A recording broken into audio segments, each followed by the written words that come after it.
Mass crowds showed up in New York City to celebrate, as Hamas called it, their day of jihad. And you can hear them chanting, among the other chants, hey, hey, ho, ho, Zionism has got to go.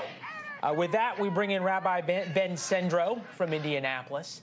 Rabbi, look, people can make the distinction without a difference between Zionism having to go and being that the Jews have to go. There really isn't one. How do you explain this and people on America's streets openly chanting this to the congregation tomorrow? I think that it's a combination of two factors. Number one, they are ignorant of the history. They do not know the pre-state history in 1947 and 1948. Do you really think that the history of this is what they're there about? No, I don't. I think it's why they've accepted the incorrect notion that Israel is an oppressor to the Palestinian people. They think that Palestinians live in squalor because of Israel. The murder of innocents is never an appropriate response, no matter what conditions a people faces. But they blame Israel for the Palestinians' low quality of life when it is really Hamas and Fatah who are responsible for their people living the way they live. Yeah, I would add to the list of those who are responsible as the Arabs as well. Egypt from Morocco to Indonesia could offer safe haven to the Palestinians and help them, and they don't. And there's a reason why, because they don't care. But I'm wondering, leading a Jewish congregation in this time, the Holocaust was not that long ago, and we, a couple of days ago, made the point that the pictures out of Israel and the pictures from the Holocaust have eerie similarities to them. And I'm wondering, though, it's one thing to have it happen in Israel. It's another thing to have it happen and be celebrated in America. And I don't know how you deal with that as a faith. How do you carry on and tell your flock, your congregation, that everything's okay? Everything's not okay, and I wouldn't tell them that. The hatred of Jews, what is bogusly called anti-Semitism, is a unique hatred because it's not about oppression. As horrible as apartheid South Africa was, it was oppression. It was not extermination.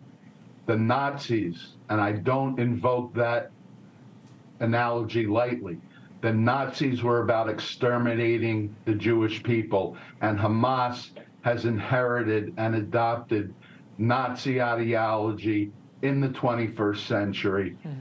They consider Israel to be the little Satan, but the United States to be the great Satan.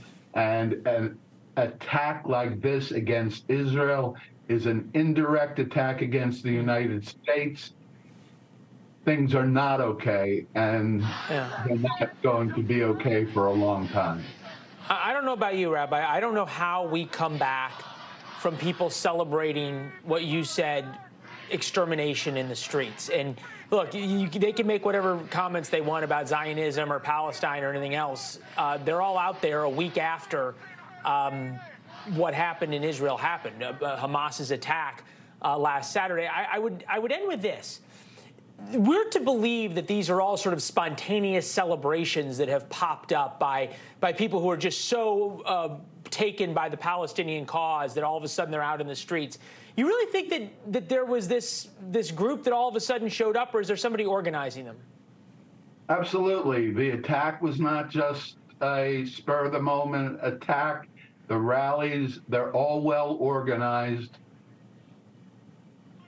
Leland, the motto of Hamas is that we love death as much as the Jews loved life. And sadly, there are people out there who embrace that ideology, even on the streets of America. Yeah, and I can't help but notice we put that live shot up again. If we put that shot from New York City up, none of them will show their faces. They're all wearing masks, which I guess says an awful lot. Rabbi, thank you as always for the perspective, sir. It's good to see you. Shabbat shalom. Shabbat shalom, Leland. Thanks for watching. Go to newsnationnow.com to find NewsNation on your television provider.